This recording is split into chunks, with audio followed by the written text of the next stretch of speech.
75% of our bookings are groups, and 75% of our guests return every year on year. The whole economy, the whole town functions because of the demand on tourism and obviously accommodation being a big part of that. In our country, we pay 20% VAT. None of that VAT is coming back into our areas. Everyone worried about the green initiatives and the sustainability and the eco-friendly. Accessibility is coming on the way up, and you want to be at the front of that, not at the end of it. Okay, a very warm welcome to the latest episode of the Hotel Growth Podcast. I'm absolutely delighted to be joined today by Rosie Radwell. Now, Rosie is the Managing Director and part owner of Marsham Court Hotel down in Bournemouth. You've been there for, I believe, 37 years, Rosie. Yeah. And you're also the chair of the Bournemouth Hospitality Association. And interestingly, which I think we'll cover in today's episode, you're also the chair of the Bournemouth, Christchurch and Poole accommodation bid. So you're obviously keeping very busy. How are you, Rosie? It's nice to see you. Yeah, nice to see you too. Yeah, been keeping very well, keeping very busy. If I'm, it's constant at the moment. So yeah. Good. Well, we'll dive right into those things. So, first of all, I think if I may, I'd just like to understand a little bit more about the Bournemouth, Christchurch and Poole accommodation bid, because this is something that I'm hearing around certainly some of the sort of touristic towns like Bournemouth. It's happening other places. Could you just tell us a little bit about what it entails and what your role is? Yeah. So the accommodation bid, it's two factors really. So the bid is a levy against the hotels. So the hotels will pay £2 per room into a pot of money, and then the board would decide how that money is spent. So that goes on marketing, placemaking. We can put money towards events because as of this year, on the 31st of March, our tourism department in our area was closed. People were made redundant. We don't have any marketing spend anymore. We have, after this year, no more events booked. And we have to fill that hole because we're a tourist town. We need to really push that agenda. So we set this together. This levy will be charged or passed on to the guests. So for which you have to have VAT on because there's obviously third party type thing. So it would be £2.40 per room per night.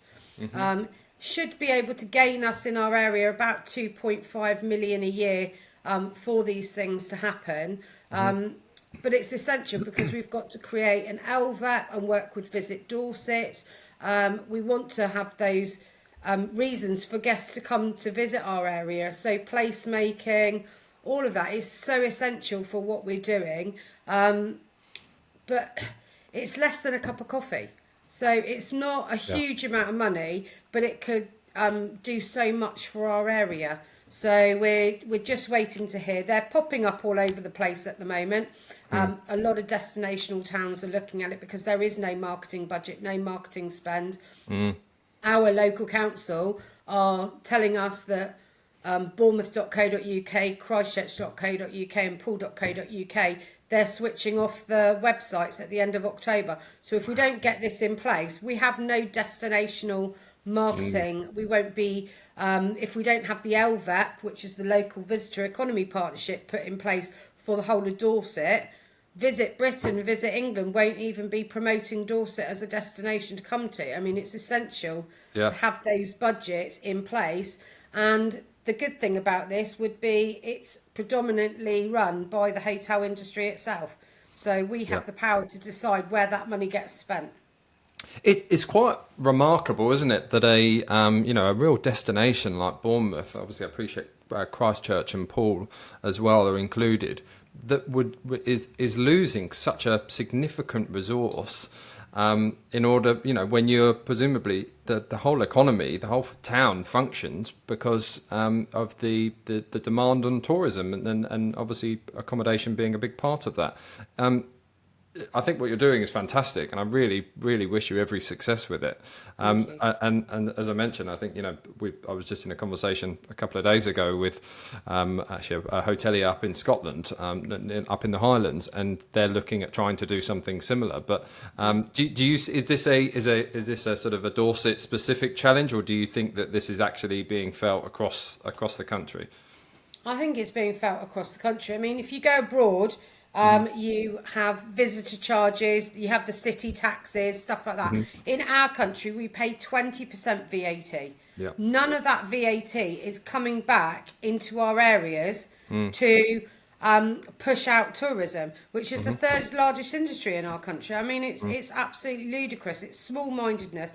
I know councils across the country are being squeezed, but if you keep diminishing what we have, there'll be more and more people unemployed because businesses will go into administration, and then that's even more resources on the government for unemployment. I mean, surely we don't want to put in a visitor charge, but we're not getting anything back from government. We pay rates, but we're saying, what do our rates go on? We don't get bin collections. We don't get all of this stuff included on our business rates. So if you're taking the business rates, at least give us a tourism department. But that's not happening. Yeah. So, I mean, but we can all go on about the VAT and stuff like that. It's never going to be what we want, but there is no other option for what we can do in our area.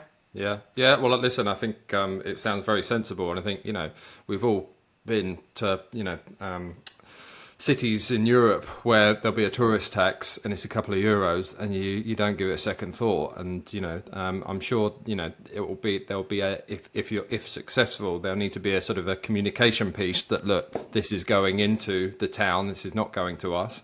But I suspect you'll find that 95% of customers are more than happy to pay it. And I wish you every success with that. So let's jump into then. I mean, a kind of a nice segue into the biggest challenges you see in the industry currently. I mean, obviously, you've touched on a few of those. What do you feel within Marsham Court Hotel, but also the wider industry, are the real sort of pressing challenges that we're facing right now? Well, I think the last few years have been a whirlwind. Yeah. I mean, getting knocked on by COVID, and when that happened, I mean, it was a big decision for us, but all our business was sort of group business. We specialise in different kinds of travel. So we don't generally just do coach groups, but we do bowls. We've got the two largest dance floors in Bournemouth. We do bridge and whist holidays. So we're always trying to look at what else we could do. And how we can put that into our business, because we're quite lucky in the fact that we've got a lot of function space here. So we've got room to grow, room to find something for them to do in the off season. So how are you going to fill your business? And then you got hit with the cost of living. It was a nightmare. And through COVID, we were like, how can we do something different? And we've been speaking to Robin Barker at the Dorset Tourism Awards. And he had spoken to us about changing places, and we were like, okay, we'll look into this. And my mum ended up being in a wheelchair at the end of her life, and we always had a rule: family hold back. You don't spend any money on the hotel. It always goes to the guests first. Whatever the guests can see is what it goes on. And we had to move mum into a flat in the hotel for a while. So we had to spend money on a bathroom for her to make it accessible. And with the premises that because she was coming before the guest, that we would turn that into a guest bedroom afterwards, which is exactly what we did. Okay. But when we did it, we were like, okay, let's look at this. There's some grant funding out there. How can we do it? And having so much function space, we went, okay, well, this changing places sounds like a good idea. Let's look into it.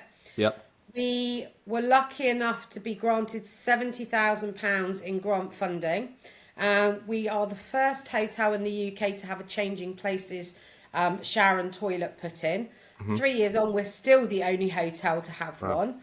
And Rosie, for listeners that aren't quite familiar with the concept, could you just explain a little bit what a changing place is? So, changing places is a a bathroom that has H-frame hoists. It will have accessible toilets with a lot more space in it. It will have a height adjustable sink. And ours also has a height adjustable shower table. So if somebody does come and they do, have an accident and they're with their carers will take them in and give them a full clean and what have you to make sure that they're okay and they're catered for. And having a lot of function space, we decided to put one of those in. And it's really opened up the doors to a whole new community. Okay. So it was a Fantastic. great idea to do. I mean, there's £274 billion in the purple pound every year for UK economy. Why the hell wouldn't you open that up and give people the same opportunities that everybody else has? Yeah. And so you mentioned obviously that you got some funding. Is that funding largely still available? If any other hoteliers are thinking about investing like you have? Yeah, I mean, look at what you want to do. Look at how you can do it. But your local councils, I mean, when we did it, we did a Stream 3 funding, which was coming out of COVID, so there was a bit more. But there are still different kinds of funds out there for changing places toilet, like match funding. So there's definitely things that you can work with, and your local council wants to be seen as being innovative and all the rest of it. And the accessibility, it's now becoming part and parcel of what you do. Everyone worried about the green initiatives and the sustainability and the eco-friendly. Accessibility is coming on the way up, and you want to be at the front of that, not at the end of it. The marketing that you get off the back of it hasn't actually cost us a lot, because most of that's done by influencers and just joining Facebook groups and WhatsApp groups, and that's all free of charge. You just join the groups and it's all the word of mouth. You can't beat word of mouth marketing. Yeah, and I think that's the world we live in today, is that you've got if you are championing a certain area, a certain albeit perhaps small market segment of those customers that require a certain level of accessibility when they visit hotels, such is the nature today that there are so many sort of accessibility champions on social media, of which I follow a few. They've got massive audiences, and all of a sudden, if you're getting those people to your hotels, they're really engaged with their content and what you have, because fundamentally, I'm fortunate enough to not require such things, but I imagine that if it's part of your daily life, you really need to, you're really engaged when a business is really taking interest in making the experience as good for them as it is for able-bodied people. Exactly. I mean, only 8% of the disabled community is wheelchair bound. And 1 in 5 of us have a registered disability of some sort. So there's a huge market out there, but actually giving these people the same opportunities as everybody else has, why shouldn't they be entitled to it? And Absolutely. It shouldn't just be, I mean, it's trying to get people to understand what that means for places. You don't have to make your hotel look like a hospital. That's not what it's about. I mean, we have ceiling track hoists, but they can be removed. So there's a track in the ceiling, and it might look slightly odd when you walk in there, but you don't really notice it that much. We provide profiling beds, and if the guests don't need that equipment can be taken away. So for them, they just think it was a normal bed. Obviously, the wet rooms, we have shower commode chairs, but again, if they don't need it, they don't have the commode chair put in the shower room. You just use it as a normal shower. So we've done it quite strategically, and we did 2 rooms to see how it went, and it was so popular we did another 3 rooms, so we've got 5 in total now, and my staff are actually saying we want another 5. So we're looking at redoing all our bathrooms in the next couple of years, and we will look very closely as to what parts of the hotel where we could fit some more accessible rooms in and change that. And I mean, it's great. We've got the name out there, and now we're focusing not just on the accessibility for the guests, but for the staff as well. And we're a disability confident leader. We employ, I mean, I think the national average Hospitality is above the national average, with 8% of your workforce being employed with with a registered disability. In Okay. our hotel, we have 15% of our staff have a Oh wow. registered disability, and it brings so much loyalty because a lot of people won't even give them a chance, and just giving them those little opportunities makes a huge difference to them. So that's really interesting then. So I want to pick up on a couple of things that you mentioned there. First thing I thought was really interesting is the styling of the accessibility service. I suppose facilities is probably a better word. Yeah. So you've really picked up on the fact that, not making it look like a hospital, but actually making, the product of a high standard, irrespective of its accessibility features, if we could put it that way. The second thing I picked up on is, effectively, by the sounds of things, you've opened yourself up to a brand new market of people that see you as almost like an accessibility or disability champion. And then the final thing that you just mentioned there, which I think is really fascinating and something that is a continual problem seemingly in the industry right now, is retention, attracting and retaining great talent.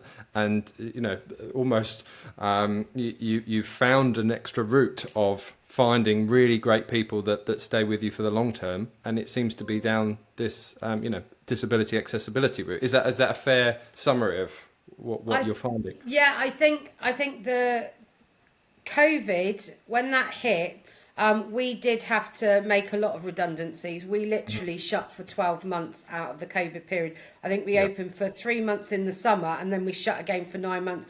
And we not only made people redundant, but I made sure over that summer period, because they had enough notice, I found every single member of staff another job to go to. So when we did reopen, a lot of people wanted to come back, and we've had people that have worked here with us for years on and off. So it is about how you look out after your staff. So we strip back the whole employment journey, how we can do that differently, what we can look at. So we have the mental health first aiders. All our management team and supervisors have had mental health awareness course training.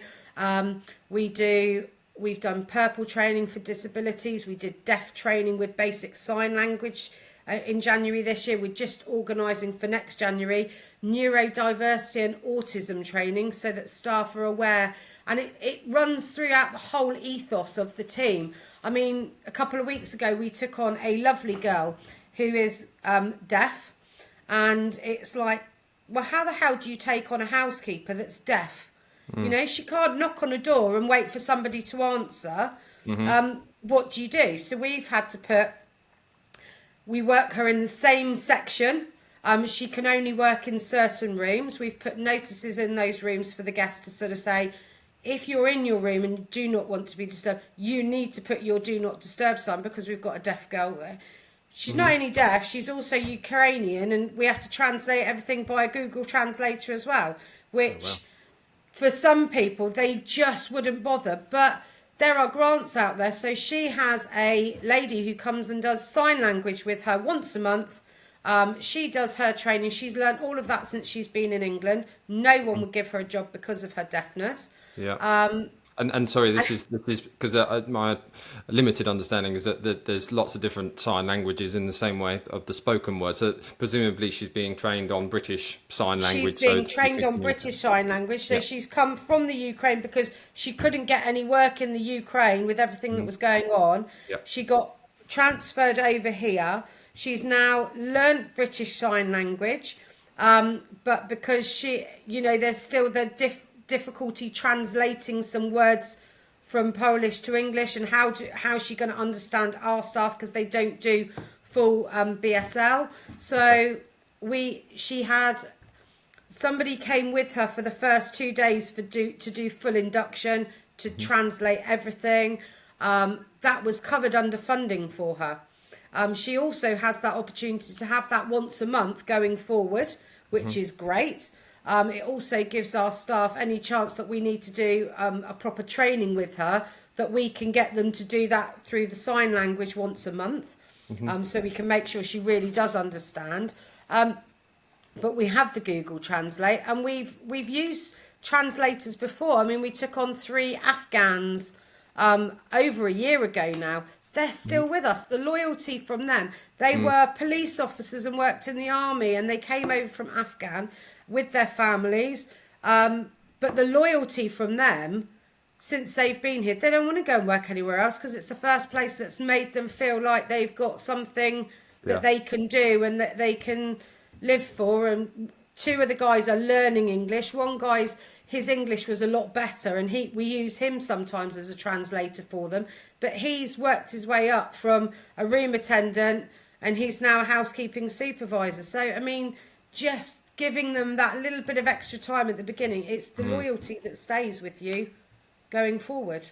So this is really interesting, Rosie, because you know, as I mentioned, there's so many, I think, of your peers, you know, in your position of being an owner of a property and obviously being in that property for some time, that the number one challenge, probably, well, 2 big challenges that I'm hearing a lot is increasing costs, including OTA commission, but also, you know, attracting and retaining staff. Now, I appreciate that you're relatively central in Bournemouth, which is obviously a you know, big hospitality town, so that there's lots of staff around, albeit, you know, perhaps not enough at times.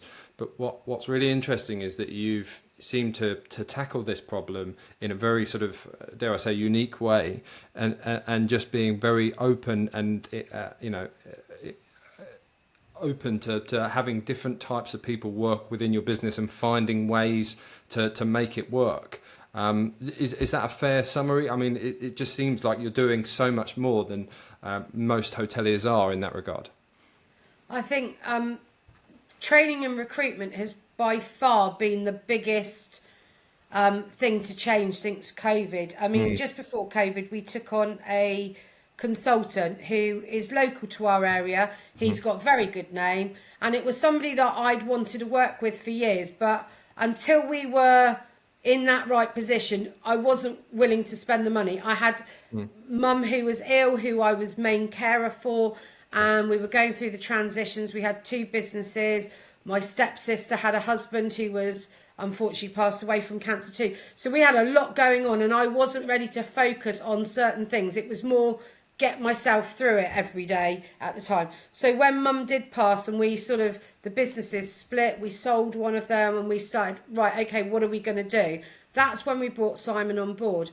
And during COVID, having somebody that, even though he was self-employed and he didn't work for us during COVID, he still called our staff members every single week to make sure their mental health was well.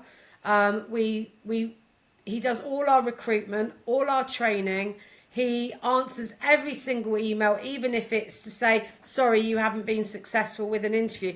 And the amount of people we hear that don't get a response from, they'll apply for 40 jobs and they're lucky if they hear from 3 of them. Of course, yeah. That goes around and it gets your name out there as not being a business that cares. And I think you have to spend that little bit of money to have the right team. And I've got more staff than I had before COVID. It's a different kind of mix because we have less people on 20 hours because of the Brexit hit as well. Yeah. But it's a real happy team. For the most part, it's a happy team. It's a flexible team. And I would take anybody with personality over what training they've got any day of the week, because you can't train somebody to have the personality. And it's the biggest seller for our hotel is the guests come back because of the staff. So it's almost like a virtuous circle then, you know, you're really investing in your team, you're really investing in being that sort of people first business, if I can put it that way, and then as a result you get much more loyalty from your team, and as a result obviously that there's a knock-on effect to the customer experience as well. Yeah, we worked with the Burnt Chef project with Chris Hall. We went to an event and we heard about a couple of other businesses that he was working with. So Peopleful, they did a survey with the staff of how they feel, what do they think we could change. about burnout, about everything. So Yep. we got some really insightful information back from that, which pretty much told us what we had already been telling the staff, was that our management team don't delegate enough. They try to do everything themselves. Yeah. And it's like, and you've got the younger staff team members that want more responsibility. So it's like, we've got to work on that. And we were telling them this. And that's exactly what came out of the survey. And it's like, now you're going to listen to us. So now we need to work on this a bit more. So we started working on that. Another company that was recommended to us through the Burnt Chef was Thrive, which is an app. It replaces your EAP, but it gives the employees the chance to, if you're having problems, you can instantly go onto your app on your phone and talk to somebody online. Whether that's financial issues or mental health issues or whatever it might be, they have instant access to counsellors online. And we've been really pushing and promoting that with our team.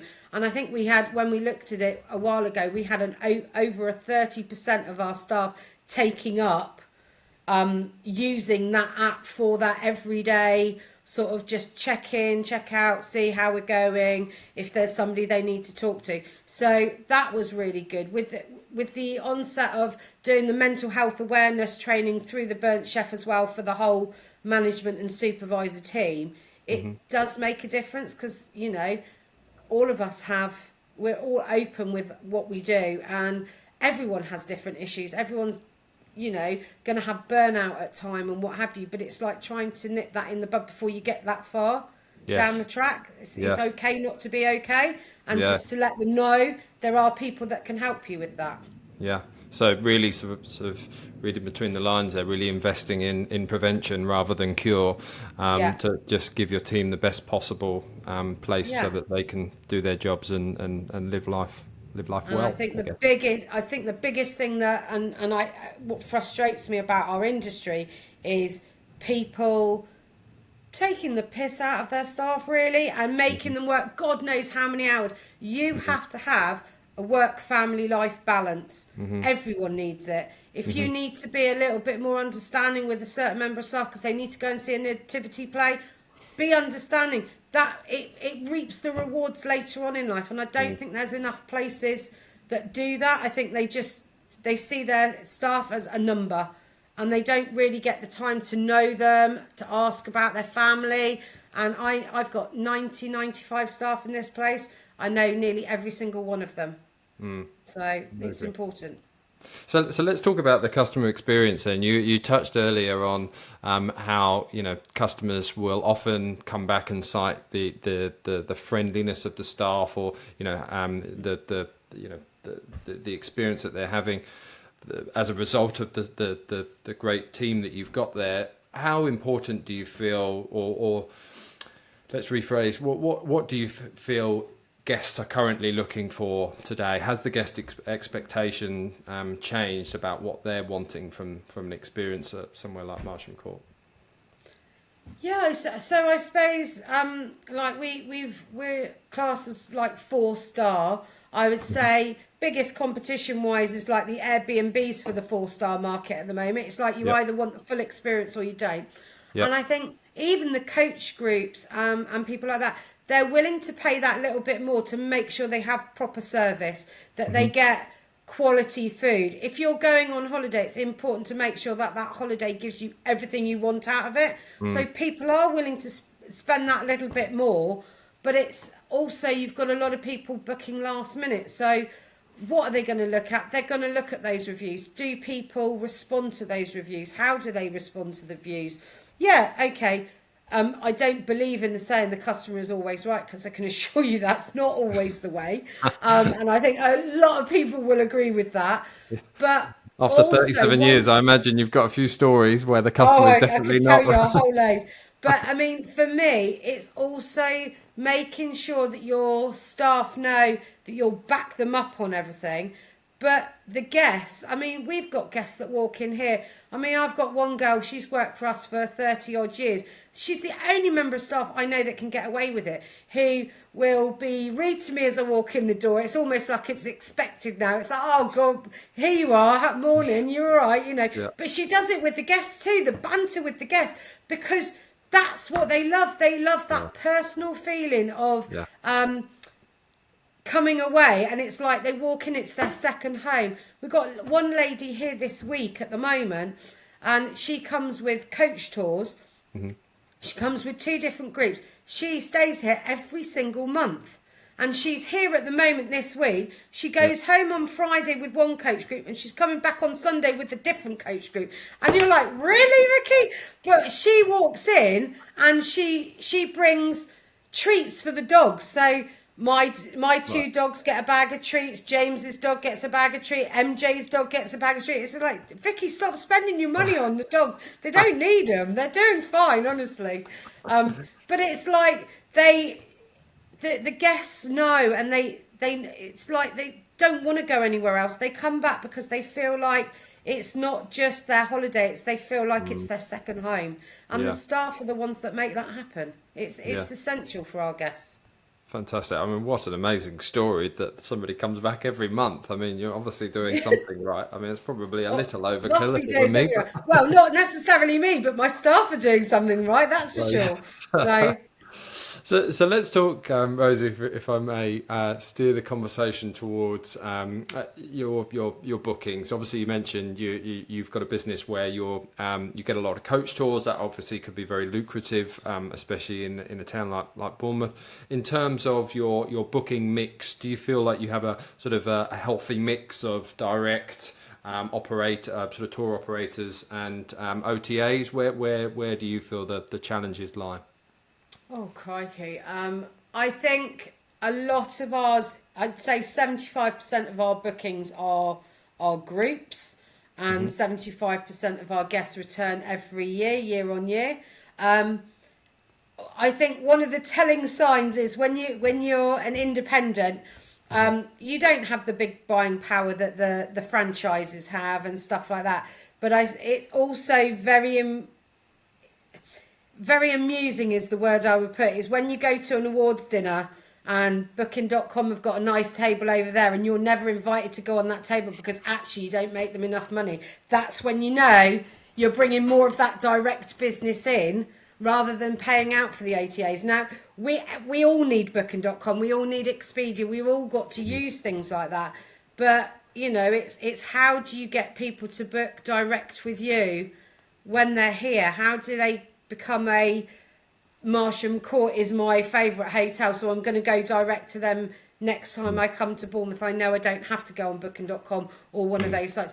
It's very difficult, and we do the Genius and offer the discounts and stuff like that. You all have to do that, but our bread and butter that keeps us going all year round are our group business. And as I said, it's not necessarily all coach groups. We have a lot of private groups, and with those private groups, they might not spend a huge amount of money in the bar, but they keep us ticking over. And we have, for the most part, 120, 140 people in for dinner every night.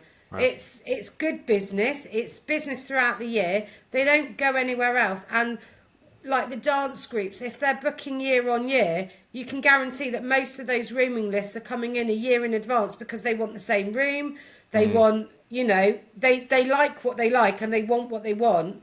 And we can, if you get your requests in early, you'll be guaranteed that room type thing. So, yeah, it's in their interest to get their bookings in early. And those groups are quite happy to send rooming lists 9 months in advance. And for me, I then look at my system and know that's a group that's not going to cancel out. Yeah. So it is important.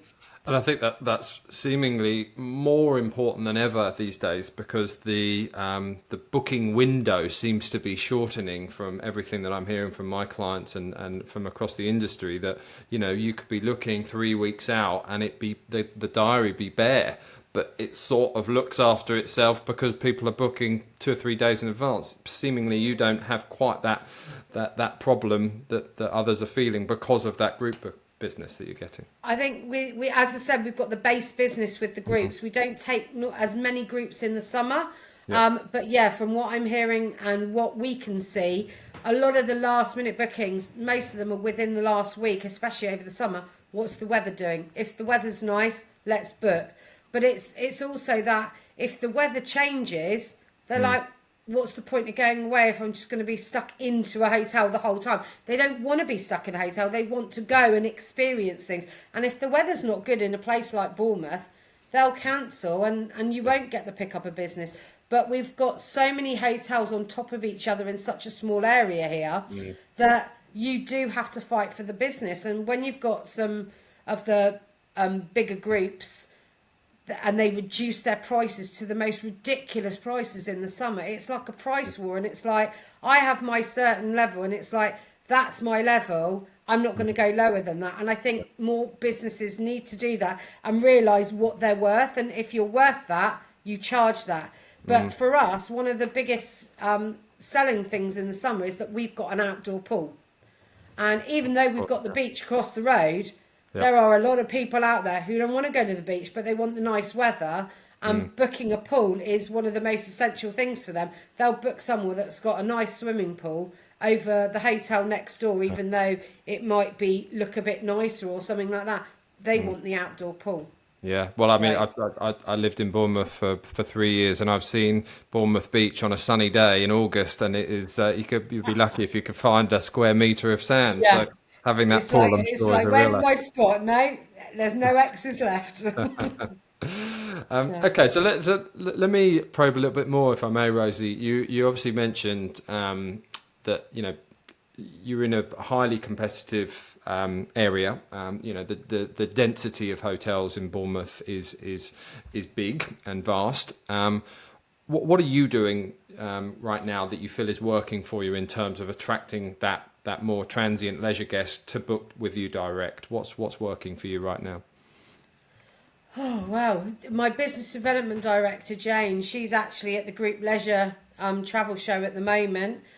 So she's constantly on the ball with things like that. And actually, the first person outside of the family that we took on as a director, and it's paid dividends for us having her as part of the team. So always having that eye on the ball of what we can do differently. As I said, our accessibility has paid a huge amount into that. I mean, we had a coach group here at the weekend.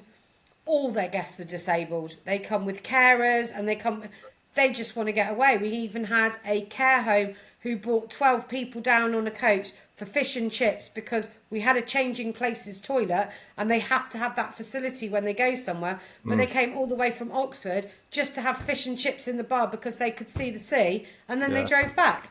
I mean, it's looking at that. How can you expand on that? What can you do differently to everybody else? And I mean, it's the one thing that we've got above everybody else, and we're getting our name out there for that now. So it's really still plugging that. But we hope the hope is that over the next few years, more and more hotels will follow along that line and realise that just because you're open for accessibility doesn't mean you have to look like a hospital. You can be something different and offer a luxury product for guests to have the same options. And unfortunately, most of the time, it won't happen until they've had lived experience in that. But look at what you can do outside the box. We've tried Mahjong holidays, Scrabble holidays, you name it. If you can keep them in the hotel, they'll come in the shoulder season. What do they need to go out for if it's raining outside? If you've given them Scrabble the whole bloody week, just find out what people like. Open your eyes to anything. So it's almost like niching down, finding something where there's clearly a market, and saying, "Yep, we do that," and opening yourself up to those more sort of niche groups and travellers. Yeah, we even have people that come and do crochet holidays here. They come 2-3 times a year. They love it. I mean, the biggest market that we've got at the moment that's expanding, and they're the one type of group that do tend to spend money in the bar, is the line dancing holidays. But having the 2 largest dance floors in Bournemouth really helps with that. So, got to see what people want and then just go with it. And more out of curiosity, Rosie, is your, I know, how do I phrase this? Bournemouth is obviously renowned at times for a more mature clientele. I'm trying to put that as diplomatically as I possibly can. Are you? Are you? Is that reflective of your customers, or are you getting a complete mix of age ranges?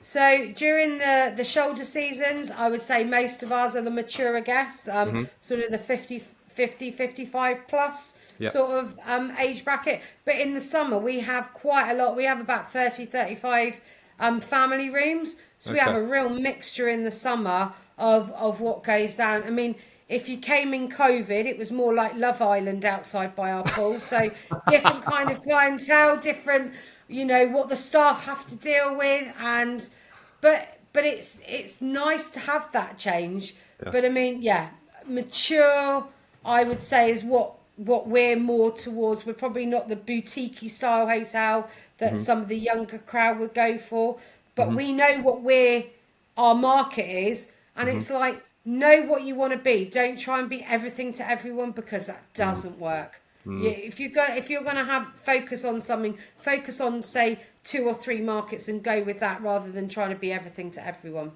Fantastic. And in terms of, you mentioned obviously Jane, your business development director. In terms of, is she sort of in control of the marketing of the hotel, in terms of the various activity that you would put out to communicate with guests?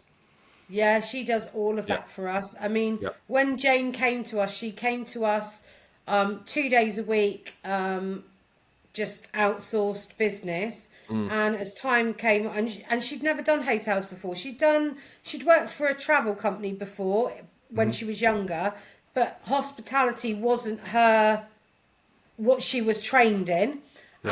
She does the marketing, and she learns every day with this business.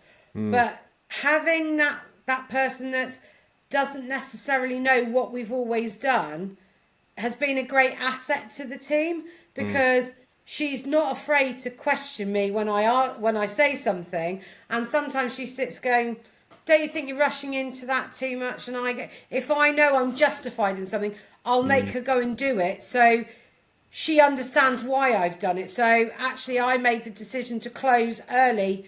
I just assumed that when the winter came, we were going to be shut again, and it was by far the right decision for us to be closed. And we opened when all the other hotels were trying to get the NHS and the key workers. We closed for that, and we were the only hotel in the area that was open for the events up to 30 people, and the rule of 6, and you can have drinks outside on our terrace, because nobody else was offering that. And when they were able to go back and do training for staff, we were the only hotel that was open for conferences. So you've got to look at what everybody else is doing and try to be different, especially when you're an independent. We weren't going to get the business for the key workers, because most of them have contracts with the franchise properties in different areas. So we really did have to look at what we could do differently. Yeah. Did you add Scotch egg to your menu during that ridiculous period of time? So you had a No, I thought, no, I'm not doing the Scotch eggs. I'll do something different. But yeah, no, I mean, we did Frazzled Friday for the rule of 6 out on a Friday evening. We did it outside by the swimming pool, because it was the only, and on our nice terrace, we were like, if we've just spent all this money on the terrace, and we've just spent all this money by the pool. Can't use the pool because it's not heated at the moment, but it's a lovely looking area. So might as well get the most out of it. But you can do the rule of 6 and have cocktails and drinks. Why the hell not? So. Fantastic. So it sounds like in your role, you are constantly looking for that sort of edge, that angle that makes you competitive, amidst challenging market conditions. I think that's the real theme that I've taken from our conversation today. Is that sort of reflective of how you approach your work? I'd say that's a fair comment. I mean, James, my younger brother, is my operations director, and Jane, obviously, the business development director. And if I've gone away for a night, I come back in the next day and I go, right, guys, I've got this idea, and, this is what I'm thinking. And by the afternoon, those two have gone away on the operations and the business development side Yeah. and actioned it, and it's in place, because that's the beauty of being independent and working for yourselves. You can make decisions and you can run with it. You don't have to wait 2 months for head office to feed it all back down the chain to see whether or not you can do it. We do things, and then I come up with the bonkers ideas, and Jane implement it for me. So, I mean, it's great. I mean, I love my job. So, Amazing, thank you. Well, let's finish the conversation with some quickfire questions, if I may. What do you see are the top 3 metrics that you would look at weekly or daily to get a real sense of how the hotel is performing?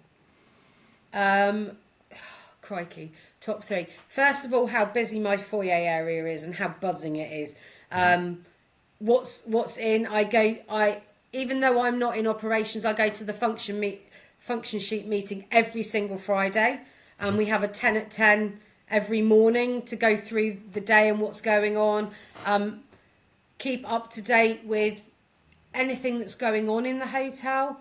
But I suppose a good metric is when I go out and to events, and everyone comes up to me and goes, every event's at your hotel at the moment. I seem to be at your hotel all the time.